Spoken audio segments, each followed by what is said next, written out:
So hi everyone, welcome to another partnership chat from Loncom Consulting. My name is Stefan, I'm the CEO of Loncom Consulting, and today we have our amazing partner, Absolute Design, and Josh from Absolute Design. So Josh, introduce yourself please and tell us a little bit more about Absolute Design. Hello. Well, obviously, thanks for having me on your webinar. I'm Josh Grant from Absolute Design. I'm the Director of Digital. Absolute are a Magento Shopify development agency based in the UK in Nottingham. We're a UK only agency, so all of our developers and team are based in the UK. We've been around a long time. I think we're 30 years this year, which is fairly unheard of in the e-commerce world. When we started the budget, we started chatting more than 6 months ago, I think now, and so on. So started chatting, I saw, wow, a Nottingham-based agency close to me. Well, there is definitely an opportunity to talk. And then when I heard the story, 30 years old, that's a long time. I think I can assume a lot of history kind of happened on that side. But what I'm interested is, what does a head of digital do? So what's your role within Absolute Design? So my role is very much client side. So I'm in charge of the project management and account management teams. So that transcends both projects and support.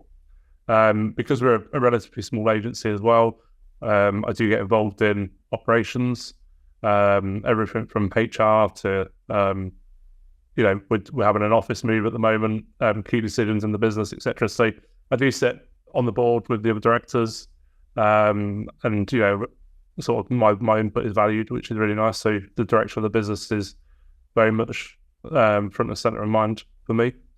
Okay, so key decision making you would say, yeah? I would like to say so, but obviously, we have a board for obvious reasons. But I think I bring some definite value and ideas to the team. So I feel quite fortunate that I'm in that position. So it is a hands-on. Like I do get involved and I do project manage a lot of our really big projects. I also get involved in the partnerships, hence our relationship with you guys. And I try and get out and do a lot of networking and events, things like that. So it's a constant kind of battle in an agency of our size to prioritize where your effort goes, I guess. Always is. I think when you're under a certain number of people, which our small businesses kind of are, you always try to allocate resources in the right place. What I want to ask you is, I constantly talk about, and people like, how did you end up in e-commerce? And a lot of us have, nobody dreams of, I haven't dreamt of being a data analyst for e-commerce brands when I was a kid. And I think none of us do. I think majority of us start in finance and then all of a sudden finish in e-commerce.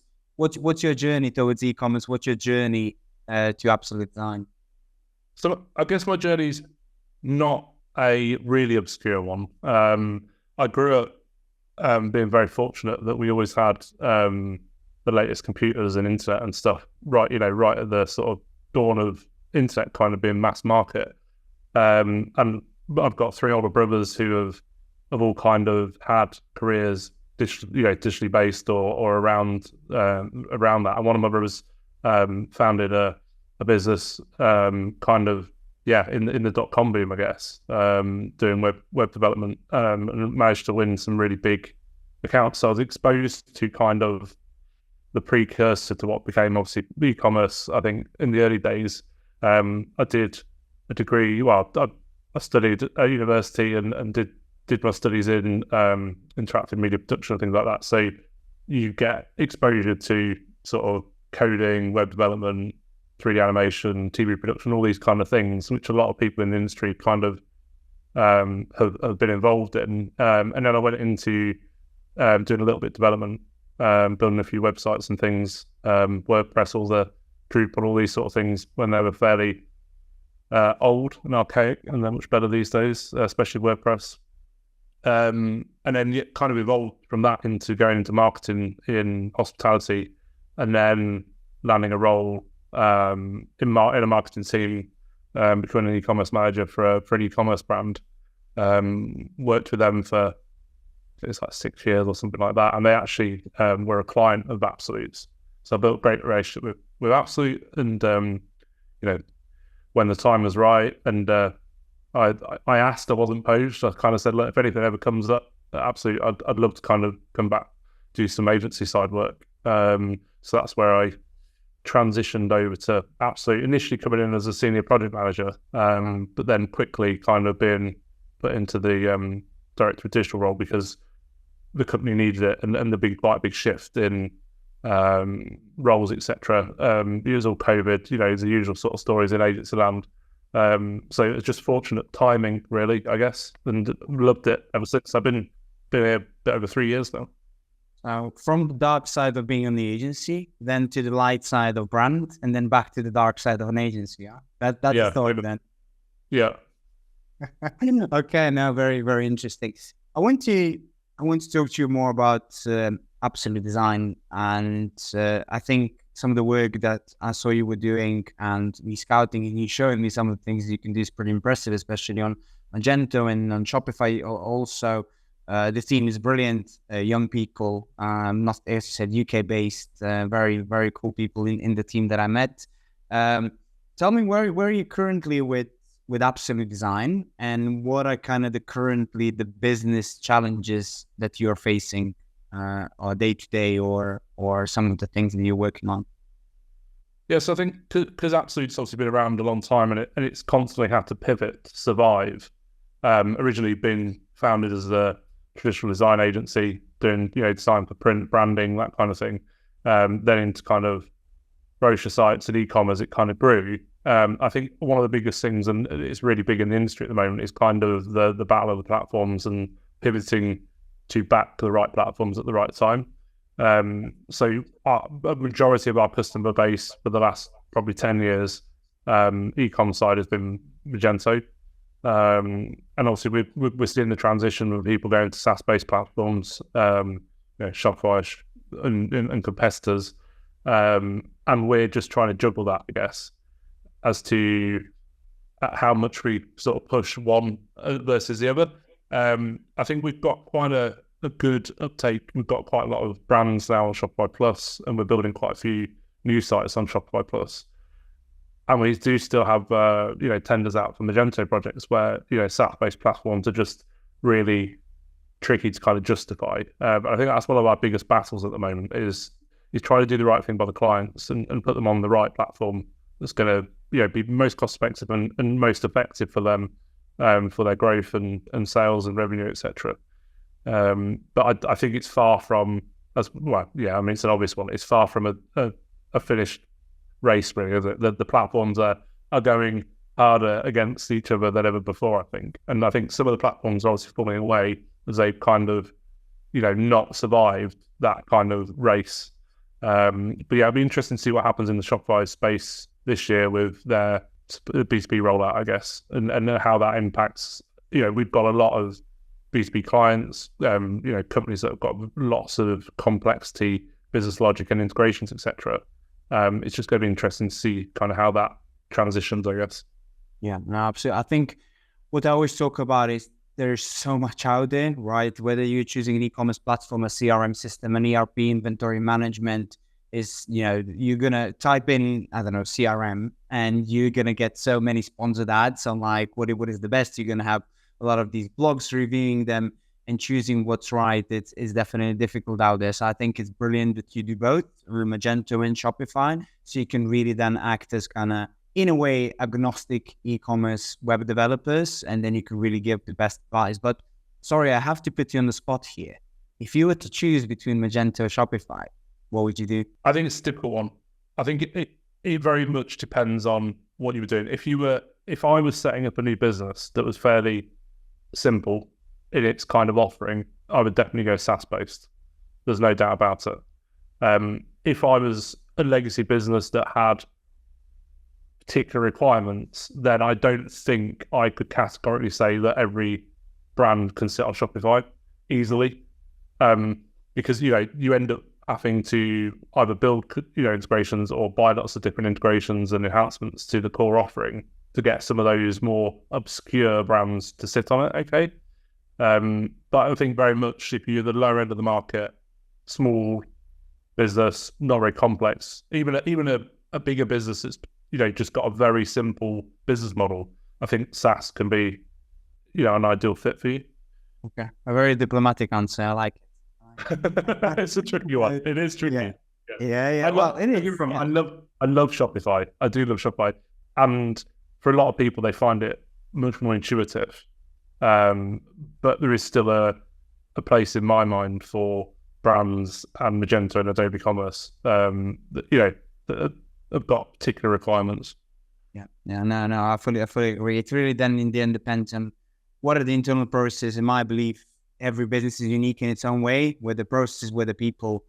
So definitely it has to be replicated kind of in the digital environment altogether. So coming to somebody like you for that expert advice to really guide them what is the best solution is at least in my opinion, the best way forward when a brand is choosing an e-commerce platform. On Absolute Design what would you say is the main selling point of your agency? And which is kind of a lot of brands approach you, I'm sure, and have throughout the last 30 years. What is the common denominator of the industry problem that they have and are trying to resolve? And you can do that with your sales. Yeah, so I think there's a couple of things that have stood as a really good stead over the years. One is not outsourcing development. The other one is being a small enough team that the senior team, the management team, directors, etc., are involved in the day-to-day on accounts and operations. And I think a lot of brands really value that some of the bigger agencies, albeit they can still be great, they come a little bit more detached from the senior teams that are running them. So, if there is a particular pain point or something like that, it's likely that one of the senior team will spot it before it escalates. And I think sometimes that can get lost in processes in slightly bigger agencies. But we're looking in that we do a really good quality level of development, and we generally, the processes we've built over the years have kind of really, really helped facilitate that and stop escalations and things like that from happening. But I think just being able to pick up the phone to one of the senior team and go, "Oh, just had this idea, want to chat about something," or our deadline has changed and need to have a chat about it. I think a lot of brands like that. They get direct access to the people that are running the business. I think to your last point, I think you were asking around sort of pain. Was it pain points? The industry problems that brands approach you with. Yeah, and so I think a lot of our brands approach us with, they might have had poor experiences with different agencies before, or they're so legacy they've just been sat in the old in an old sort of time frame, I guess. That we need to kind of evaluate and modernize them. So we've always done really well with that, like modernizing brands, looking at where they've got lots of just legacy technical debt. Looking at their integrations, we've always done really well with that, and it's probably the reason why we have a lot of brands that have got B2B offerings, etc. There's also complexities with B2B, and a lot of these big companies sort of come with that, and we're very good at solving those problems, learning about their business logic and their customers and how their operations work, to be able to either put them in touch with the right partners to solve some of the problems that we can't, and partnership with them to build out a proper tech stack. But yeah, I think that the heavy integrations is something that, especially in the Shopify space, a lot of the Shopify agencies have evolved from being kind of branding agencies or PR agencies, etc. They don't necessarily have the depth of really technical developers that we've got. So we'll integrate with bespoke custom platforms ourselves. We won't necessarily use a third party.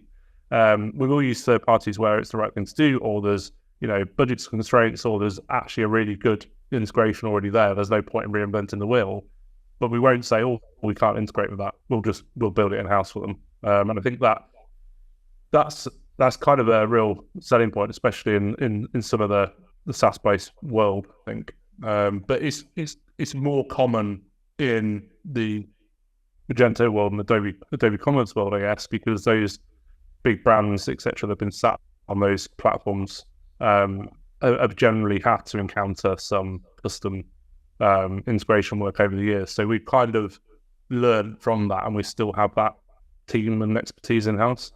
Yeah, no, I think that's really special about you. I think for our work, I always say if integrations don't work in a business between systems, then our data analysis is basically impossible. If we can't have data flowing in the correct way everywhere, wherever it needs to be, our work, it's completely irrelevant from that side. So one of the first things that we always look when we audit a certain business is, are the integration set up correctly? What are the opportunities there, and so on? And then we rely on people like you to sort all of that out, so we can continue with our data analysis and other systems implementation. Especially when we implement new systems, integrations come in very important. So absolutely, I agree on selling points.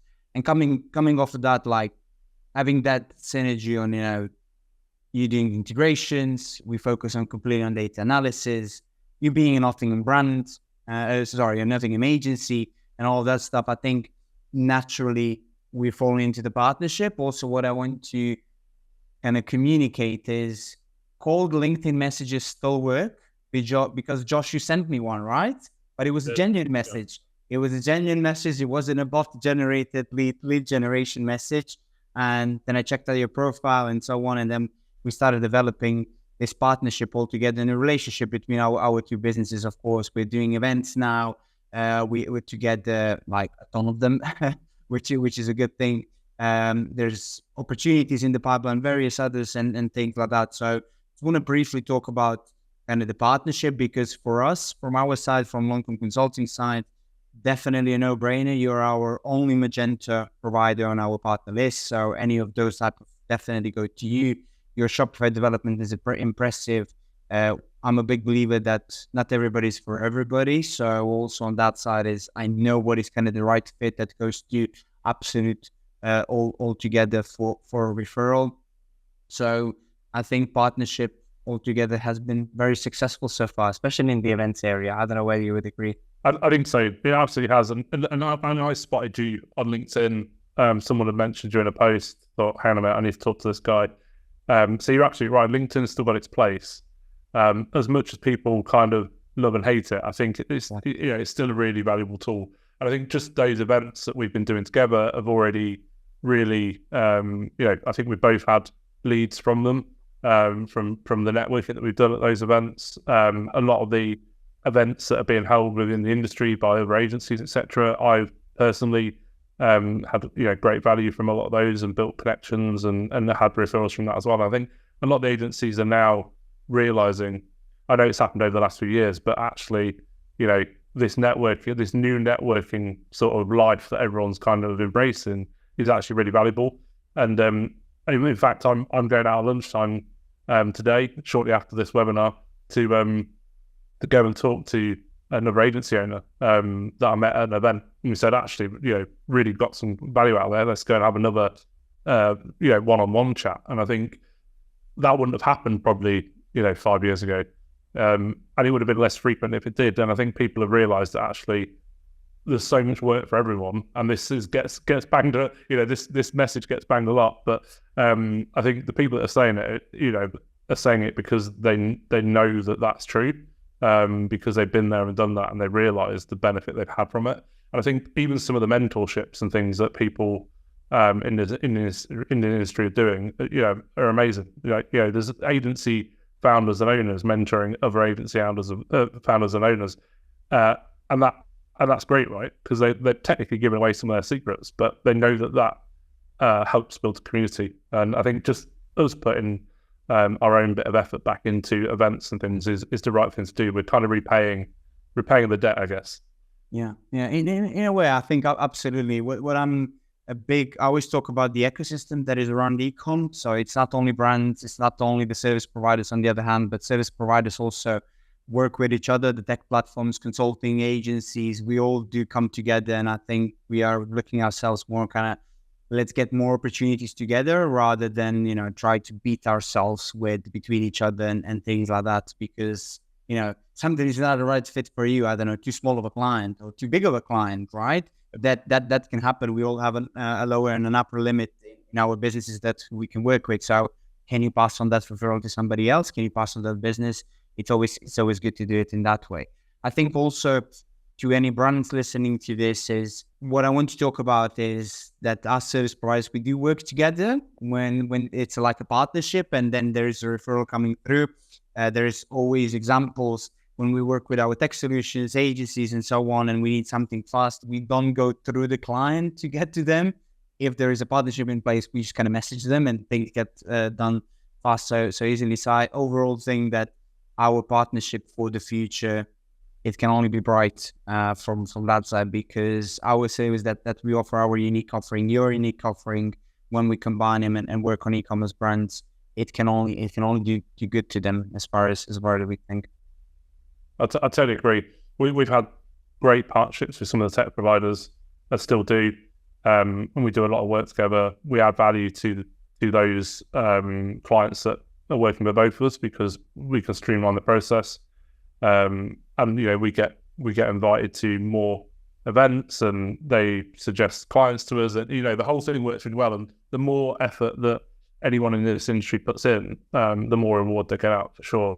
And I think the brands that are listening definitely take note that a lot of the tech partners and things that you'll get recommended from other tech partners or agencies, the reason they're recommended them is because they want to put their name to it, and we vet all of our partnerships and people we work with, because we have to put our name on the line. If we recommend a tech provider to a big client, and it doesn't go well, ultimately that falls back on us. Why did you suggest them? So definitely take on board people's recommendations and things when they give them to you, because they're definitely valuable, and you can skip a lot of that sales process. And there's so many providers in so many sectors now, it's really difficult to know which ones are good. So it just helps you out, I guess.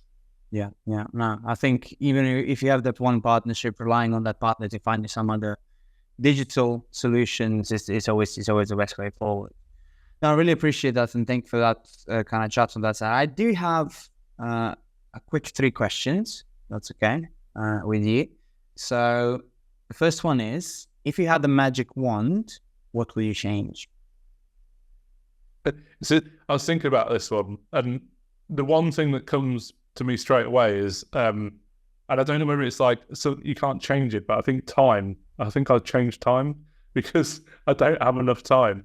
And I think that's just in life in general, not just on a professional level, but also on a personal level. That I think you see everyone promoting themselves, and they're on LinkedIn, and they're attending events, all the rest of it.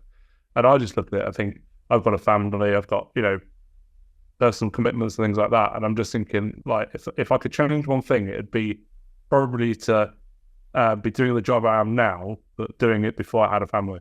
Because I could burn the midnight oil, I could be out all the time, even probably me in my 20s, like probably even single. It'd be like, you could kind of then just pour everything into it. I think, there's a lot of people that can do that, but there are a lot of people probably in a similar situation to me, where they're slightly, older, and they are juggling a lot of commitments. And I think I hear that a lot from a lot of people, where, they'll be attending events, and they'll be going to, I don't know, whatever it might be, Shop Talk or something like that, going out of the country, and they're having to basically go, right, I'm going to be out of the country, I'm not going to see my wife, my kids, whatever it might be. And it's a constant kind of battle to keep your work-life balance, and keeping your out-of-work fulfillment with your family and your friends and all the rest of it, but also driving your career and business forward enough that you can have hopefully a comfortable retirement, I guess. Yeah. Now I think I'll go very philosophical now. Is my opinion, life is not a balance, life is a contrast, and that's how I live it. So I'll network like hell for a month, and I'll be attending every single event that there is possible. I'll focus on sales and things like that. But then for another month, I'll focus on the team. I'll focus on the operations, not neglecting it while I'm doing the other stuff, but it won't be kind of on the top of the line. And we all know in e-com, September, October, absolutely crazy with events and everything happening before Black Friday and things like that. So for me, life is a contrast rather than a balance. But when you zoom out, then it becomes balance. That contrast should become balanced. I'm interested to hear also, what is the coolest project you ever worked on? It's a really tricky one, because we work with so many cool brands, and the problem is probably a bit biased because I'm probably thinking of the ones that are more recent.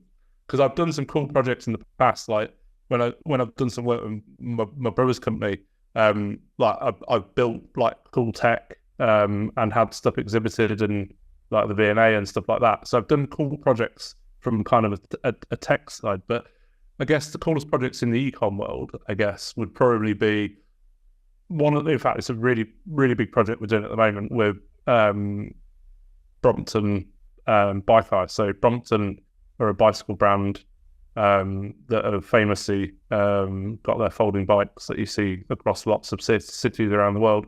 And we built their app long before I joined Absolute, and we still maintain it. And we're doing a big phase of work for them for a really exciting project that's coming out this summer. So that's quite cool because it's e-com, I guess, because people are transacting on a platform. But it's away from our kind of day-to-day, normal e-commerce sites that people are buying, products and stuff like that. Because obviously it's a higher model when it's app-based, and then it's a native app platform, etc.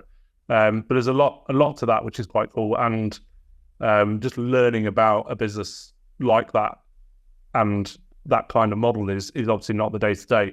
So I think things like that are really cool. And then some of the really big sort of flagship sort of e-commerce sites that I've been involved with have been really nice to work on. And we launched a Shopify site this week for Carluccio's, which is obviously a well-known restaurant brand that's kind of been around for a long time. I think just sometimes working with some of those brands that you've kind of grown up around or known about for a long time, and then you finally get to kind of work with them is really quite cool. So yeah, they're the ones that are in my mind at the moment. Okay, that's very interesting. And then the last one, what's hot and what's not? It's different every day, isn't it, in the e-commerce industry? What's hot and what's not. Something can be hot today and cold tomorrow. I think there's a lot of things that are hot or are spoken about at the moment are probably spoken about too much. I think that the one that's hot for me is the platforms at the moment and how that's going to pan out this year. I think there's going to be a lot of change running into the end of this, final quarter of the year, as to what the SaaS platforms do, maybe some acquisitions. What's not hot is the things that get probably talked about too much. So AI, I think everyone's sick of hearing about it. I think it's going to be interesting because I think a lot of the industry is talking about how that is going to burst, and I kind of agree that I think it's going to burst and then probably get a little bit more focused, because at the minute I think it's kind of like it's been spread everywhere. And I think when it will burst, which it will, when one of the big companies that's invested in it for a long time kind of goes, hang on a minute, we need to kind of take a step back here. And probably just sometimes it gets forgotten about in the industry. There's a lot of negativity, I think, around, it can be around platforms, it can be around tech, it can be around, I just feel like that sometimes that part of the industry can be a little bit not cool, because it can be a little bit, everyone's quite reactional. I've seen posts about, people blow up on LinkedIn and things like that. I think sometimes that's not cool. I think there's ways and means to do that from a PR level a little bit more strategically. And probably just like the hot thing at the moment is just trying to keep up with tech and all these cool things popping up everywhere. Like I get approached probably daily about some cool new provider or platform or something, and you're like, that's amazing. I'm like trying to figure out which ones are the ones that you want to obviously put your focus on is really, really hard. But I think that's where we're really lucky in this industry, that there's something new and amazing and hot that pops up pretty much daily, I think. Yeah. No, I think personally, like e-commerce is so exciting, and it's just like, oh, look at this, and then you kind of delve into the depth. And so, this is a cool platform. This can help a client here and there, and so on. So, definitely an industry to be in, an exciting one. The one that has a lot of good things about it overall. I would summarize. But look, Josh, really, I appreciate your time. Thank you very much for this partnership chat. That, as always, amazing to talk to you about all the things. And looking forward to do some more of this in the future. So thank you again. Likewise, I appreciate you having me. Cheers.